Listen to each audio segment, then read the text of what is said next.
Hatice ile Lezzetli Anlar kanalına hoş geldiniz. Bugün sizlerle beraber çok sevilen sömelek köftesi yapacağız. Tarifime geçmeden önce kanalıma abone olup beğeni ve yorum yaparsanız sevinirim. Buyurun şimdi hep beraber tarifimize geçelim.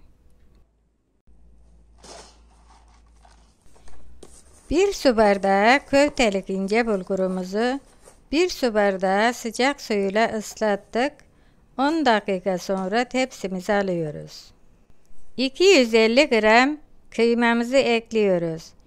2 yemek kaşığı un ve 1 çay bardağı irmik,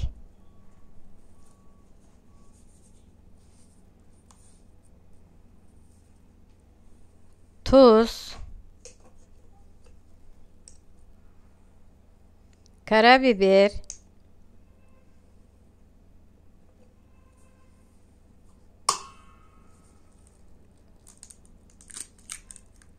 bir tane yumurta, 1 yemek kaşığı salça.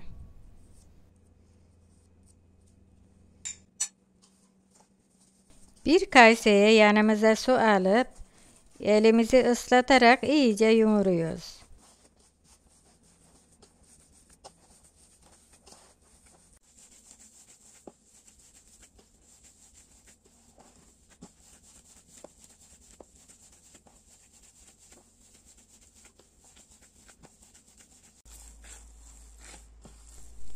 Ve kıvamına geldi. Köftelerimizi yapmaya hazır. Serçe parmağımızın büyüklüğünde köftelerimizi bu şekilde yapıyoruz. Bu arada güzel yorumlarınız için çok teşekkür ederim hepinize.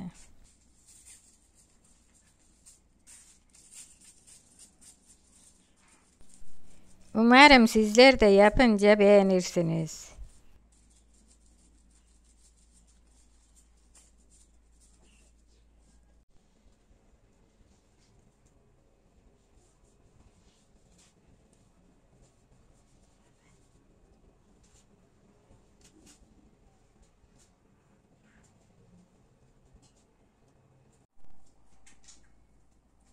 Ve köftelerimiz haşlamaya hazır. Kaynayan suyumuza 1 çay kaşığı tuz, 1 çay kaşığı limon tuzu koyduk. Daha sonra kaynayan suyumuza köftelerimizi alıyoruz.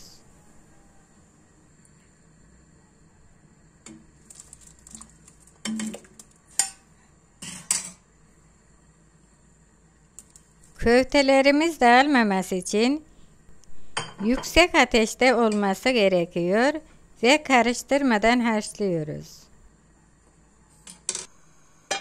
Sosumuz için 1 kaşık tereyağı, biraz sıvı yağ ekledim.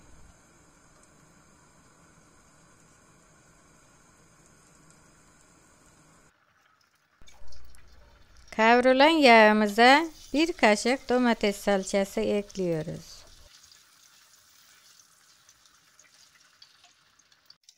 Bir çay kaşığı kekik ekledim. Sosumuza kaynattığımız köftelerimizin suyundan 2 kepçe ekliyoruz.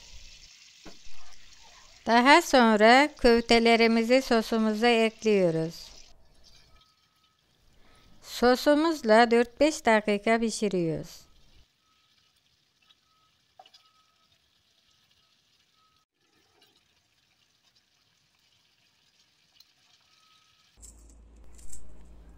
Köftelerimizin üzeri için sarımsaklı yoğurt hazırlıyoruz.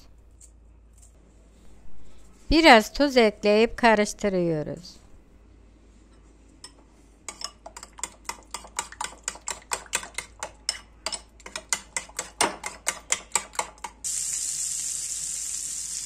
Köftelerimizin üzeri için 1 kaşık tereyağı eritip toz biber ekliyoruz.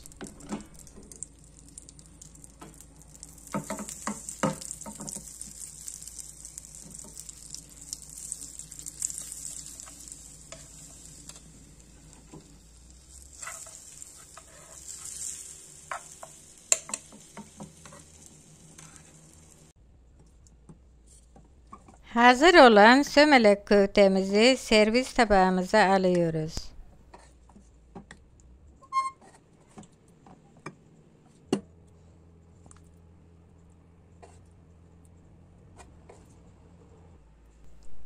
Köftelerimizin üzerine sarımsaklı yoğurdumuzu ekliyoruz.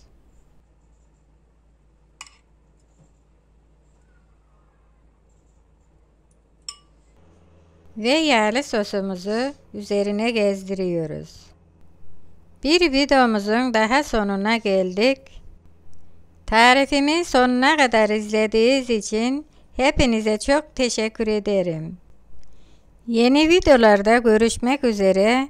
Hepiniz Allah'a emanet olun. Hoşça kalın.